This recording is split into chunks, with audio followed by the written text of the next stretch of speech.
देखिए, कल तक के ही मुसलमानों से नफरत करने वाली भाजपा आरएसएस, इनके अंधभक्त आज अयोध्या के उन हिंदुओं को भी गाली दे रहे हैं भद्दी भद्दी। वो कहावत है ना, कैसे मैं भर रहा हूँ यमुना से मटकी, बहुत कठिन है डगर पन घट। विपक्ष इतना मजबूत है कि इनको चलने नहीं देगा, कि अल्पमत में ये आंख नहीं दिखा पाएंगी, ईडी सीबीआई का दुरुपयोग नहीं कर पाएंगे। अगर इलेक्शन कमिश्नर की मेहरबानी नहीं हो, चुनाव आयोग इनके साथ मिल करके चुनाव नहीं लड़ाओ, तो ये 120 या 130 सीट पे ये अटक जाते। जिस राम के नाम का ये लोग व्यापार कर रहे थे, अयोध्या की जनता ने जमानत जब्त करके दिखा दिया। भैया, कर्नाटक हारे तो जय बजरंग बली भूल गए, अयोध्या हारे तो जय श्री राम भूल गए। बीजेपी किसी हाल में स्पीकर पद अपने पास रखना चाहती। 26 तारीख स्पीकर के चुनाव के समय सरकार गिर जाएगी। मोहन भागवत, नरेंद्र मोदी और अमित शाह का विरोध कर रहे हैं। एनडीए गठबंधन इनके ऊपर न निर्दल एमपी विश्वास कर रहे हैं और न कोई विश्वास कर रहा है। नमस्कार, आप देख रहे हैं नेशनल दस्तक। मैं हूं रंजय कुमार और देश में चुनाव हुए और उसके बाद सरकार गठन की प्रक्रिया पूरी हो चुकी है। एक हफ्ते से ज़्यादा का समय बीत चुका है और हमारे साथ आज बातचीत करने के लिए मौजूद हैं जयप्रकाश चतुर्वेदी, जो कि कांग्रेस नेता हैं। सर, आपका स्वागत हमारे चैनल पे।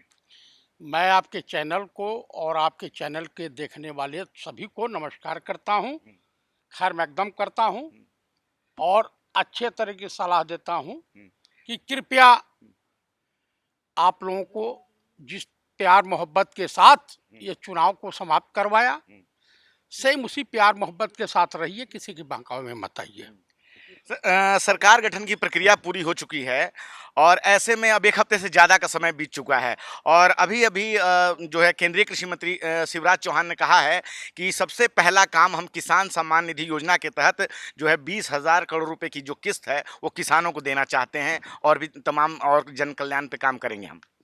देखिए, शिवराज सिंह चौहान वही हैं जो मध्य प्रदेश के मुख्यमंत्री हुआ करते थे। इन्हीं के जमाने में व्यापम घोटाला हुआ था, इनको भी दरकिनार कर दिया गया है।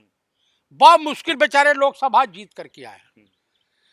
अगर चीफ इलेक्शन कमिश्नर की मेहरबानी नहीं होती, चुनाव आयोग इनके साथ मिल करके चुनाव नहीं लड़ा होता, तो ये 120 या 130 सीट पे ये अटक जाते। रही बात कि जिस राम के ऊपर इनको नाज था, जिस राम के नाम का ये लोग व्यापार कर रहे थे, अयोध्या की जनता ने जमानत जब्त करके दिखा दिया। उसके बाद आइए चित्रकूट, राम के लिए मशहूर है। चित्रकूट में भी हारे। प्रयागराज जो संगम नगरी, जहां गंगा जमुना सरस्वती का मिलन होता है, वहां के विद्वानों ने कहा कि हम गंगा जमुनी तहजीब ही अपनाएंगे, हम इन नफरती चिंटुओं से दूर रहेंगे।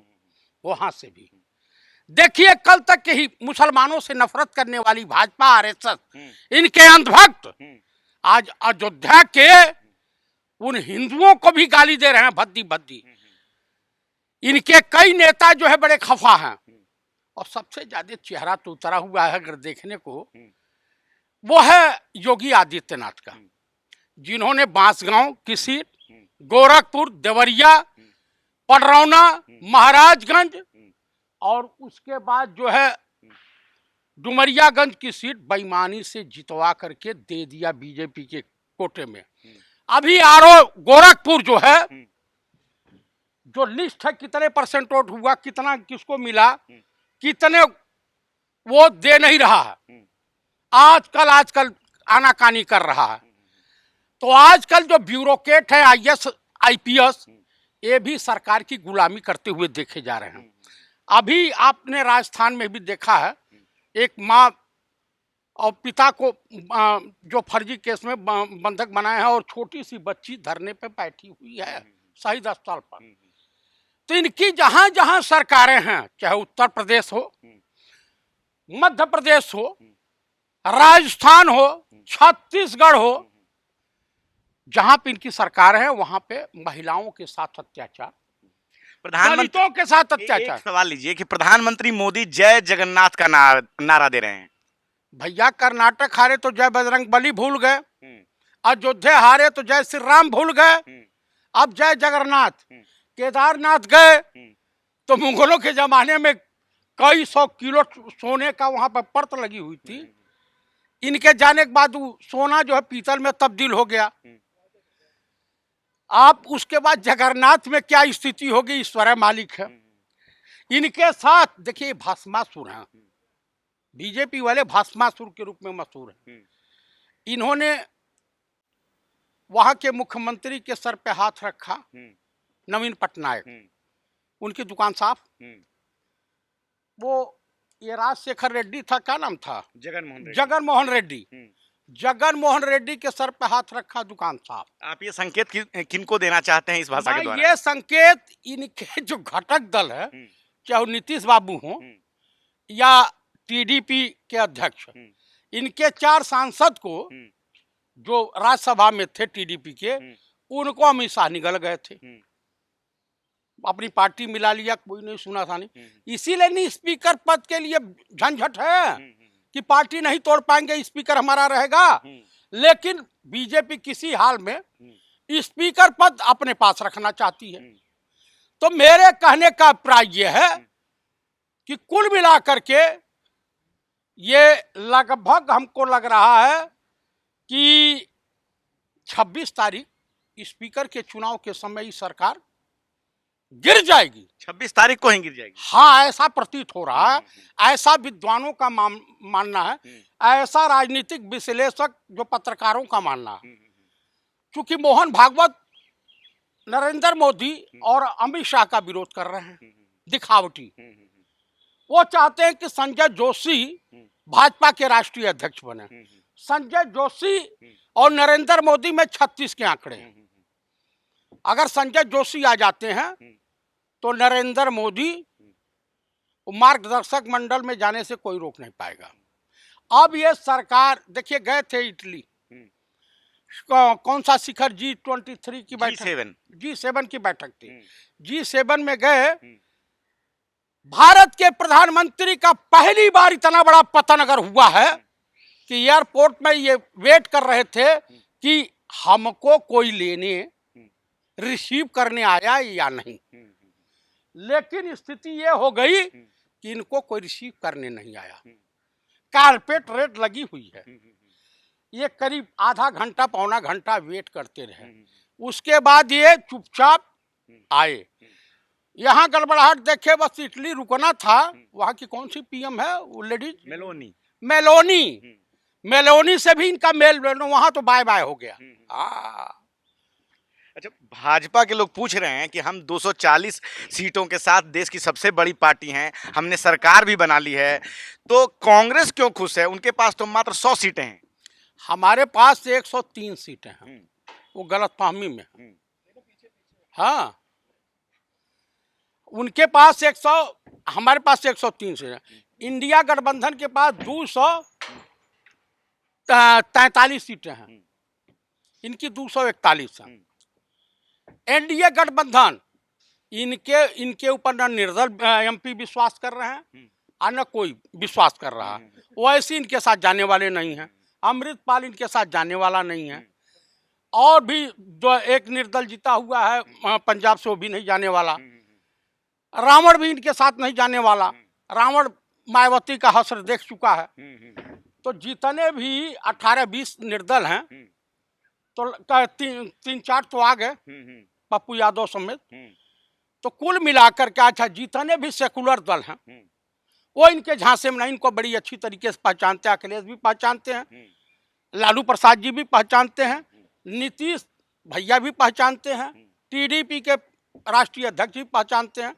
पहचान लगभग सभी लोग हैं। हाँ, ये मैं दावे के साथ कह सकता हूँ, कई पत्रकारों के द्वारा मैं सुना कि कांग्रेस पार्टी में बीजेपी के स्लीपर सेल सक्रिय हैं, जिनकी पहचान पंडित राहुल गांधी ने कर ली है। उनकी भी छुट्टी होने वाली है, या तो अपने आप भाग जाएंगे या नहीं तो निकाल दिए जाएंगे, पद से हटा दिए जाएंगे। इनके वजह से हमारा जो है जितना नुकसान हुआ है लोकसभा चुनाव में, कर्नाटक हमारी सरकार है, हमको 9 सीटें नहीं, कम से कम 10 से 15 सीटें जीतनी चाहिए थी। तेलंगाना में हम 8 सीट न जीतते, 12-13 जीतते तो भी ठीक था। हिमाचल में हमारी सरकार थी, हम वहाँ 0 हो गए, हालांकि विधानसभा की 4 सीटें जीते। उत्तराखंड डूब गया। आपका मध्य प्रदेश दिग्विजय सिंह और कमलनाथ के वजह से डूब गया। और वहाँ भंवर जितेंद्र सिंह ऐसे प्रभारी हैं, जिस प्रदेश में जाते हैं इनके पैर जहाँ पड़ते हैं वहाँ सूखा हो जाता है, यानी उस प्रदेश से कांग्रेस लुप्त हो जाती है। आसाम के थे, बंगाल के थे, कुछ नहीं कर पाए, इनको मध्य प्रदेश दे दिया गया।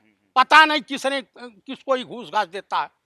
तो इस तरह से मेरे कहने का मतलब, जब तक अब राहुल गांधी ने साफ शब्दों में कह दिया, संदेश दे दिया कि भैया संघर्ष करना पड़ेगा, ऑफिस में बैठ करके एसी कल्चर में रह करके कांग्रेस की राजनीति अब नहीं की जा सकती है, जिस तरह से हम लोग संघर्ष करते हैं। तो कुल मिला करके वो कहावत है ना, कैसे मैं भर रहा हूँ यमुना से मटकी, बहुत कठिन है डगरपन घटकी। विपक्ष इतना मजबूत है कि इनको चलने नहीं देगा। आप 13 महीने की सरकार अटल बिहारी वाजपेयी की याद कर लीजिए। विपक्ष उसके पास उस समय 261 सांसद थे और 13 महीना ही नहीं चल पाए, झेल नहीं पाए, तो 243-44 ठो हैं। एनडीए भी तो 290 प्लस है। अच्छा ये बताइए, 292 हैं। इनके कितने सांसद हैं? 12। 16 ये हैं। 16-12 कितना हुआ? 28। 7 एक नाथ सिंधे के हैं। 28 और 7 कितना हुआ? 35। एक उनके हैं, अरे अजीत पवार के, 36 हो गए। और कांग्रेस कितनी है? 240 के करीब हैं। ठीक है। ये 37-38 लोग, जो 37-38 लोग जो हैं, जब पलटी मार देंगे तो इनकी कितनी हो जाएगी? कम हो जाएगी।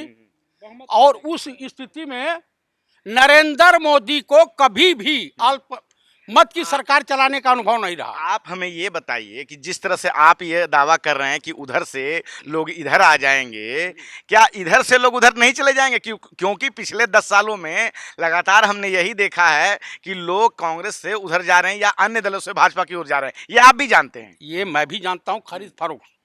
इसीलिए तो इनकी सरकार नहीं रहेगी। यही कारण है कि स्पीकर का चुनाव होगा, इनका स्पीकर नहीं रहेगा। यही कारण है कि अल्पमत में आंख नहीं दिखा पाएंगी, ईडी सीबीआई का दुरुपयोग नहीं कर पाएंगे। स्पीकर का पद भाजपा देगी या नहीं देगी, इस पे आप क्या कहना चाहेंगे? नहीं देगी तो भी टीडीपी का स्पीकर बनेगा और वहीं सरकार चली जाएगी। टीडीपी का स्पीकर बनेगा इस बार? बनेगा। इंडिया गठबंधन साथ देगी। इंडिया गठबंधन साथ देगी। हाँ। चलिए, आपने हमसे बात की तो हमने सुना जयप्रकाश चतुर्वेदी जी को, जिन्होंने साफ साफ कहा कि 26 तारीख को जब लोकसभा स्पीकर का चुनाव होगा तो उसी दिन बहुत बड़ी एक वो हो सकता है कि सरकार गिर जाए, क्योंकि उस दिन जो है ऐसा हो सकता है कि भाजपा स्पीकर का पद जो है टीडीपी को नहीं देना चाहेगी। तो क्या है आपकी राय इस पूरे बातचीत पे? आप अपनी राय कमेंट बॉक्स में ज़रूर बताएं। कैमरामैन आशीष के साथ रंजय कुमार, नेशनल दस्तक। धन्यवाद। नेशनल दस्तक की आपसे गुजारिश है कि अगर इसको बचाना चाहते हैं तो नेशनल दस्तक को सब्सक्राइब करने के लिए रेड कलर के सब्सक्राइब बटन को दबाएं, फिर बेल आइकन की घंटी दबाएं। नेशनल दस्तक को बचाने के लिए बहुत जरूरी है कि हर खबर को शेयर करें, लाइक करें, कमेंट जरूर करें।